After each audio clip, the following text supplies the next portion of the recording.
പ്രിയ പ്രേക്ഷകർക്ക് സീരിയൽ ന്യൂസിലേക്ക് സ്വാഗതം. കൂടുതൽ സീരിയൽ ന്യൂസുകൾ അതിവേഗം ലഭിക്കുന്നതിന് ഈ ചാനൽ സബ്സ്ക്രൈബ് ചെയ്യുക. ബെൽ ഐക്കൺ മറക്കാതെ ക്ലിക്ക് ചെയ്യുക.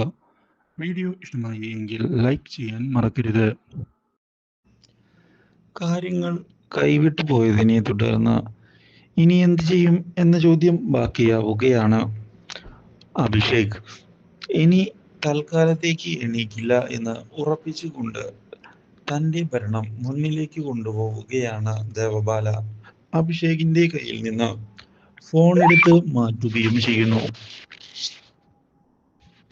എടാ, ഇനി നീ ഞാൻ പറയുന്നത് പോലെ ജീവിച്ചാൽ മതി എന്ന് വ്യക്തമാക്കിക്കൊണ്ടാണ് ദേവബാല മുന്നിലേക്ക് പോകുന്നത്. ദേവബാലയുടെ ആട്ടും തുപ്പും കേട്ടുകൊണ്ട് തൽക്കാലത്തേക്ക് മുന്നിലേക്ക് പോയേ പറ്റൂ.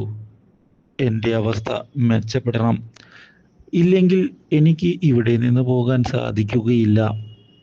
ഈ കാര്യം മനസ്സിലാക്കുന്ന അഭിഷേക് ആകട്ടെ തൻ്റെ അഭിനയവുമായി മുന്നിലേക്ക് പോകാനുള്ള തീരുമാനത്തിൽ ഉറച്ചു നിൽക്കുകയാണ്. മറ്റു വഴികളൊന്നുമില്ല. എന്തായാലും കാര്യങ്ങൾ ഇങ്ങനെ തന്നെ പോകട്ടെ, എല്ലാം ശരിയാകുമെന്ന് വിചാരിക്കാം.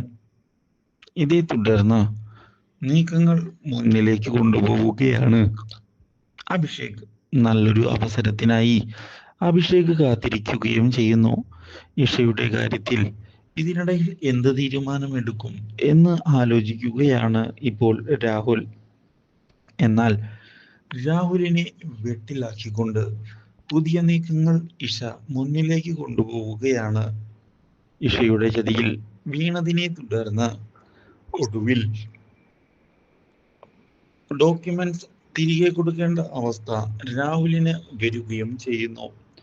ഇതോടെ തിരികെ വീടും മറ്റു സ്വത്തുക്കളും രാഹുലിന്റെ കയ്യിൽ നിന്ന് ഇഷ നേടിയെടുത്തിരിക്കുകയാണ്. മാത്രവുമല്ല, രാഹുൽ ഇതോടെ വീട്ടിൽ നിന്ന് പുറത്താവുകയും ചെയ്യുന്നു.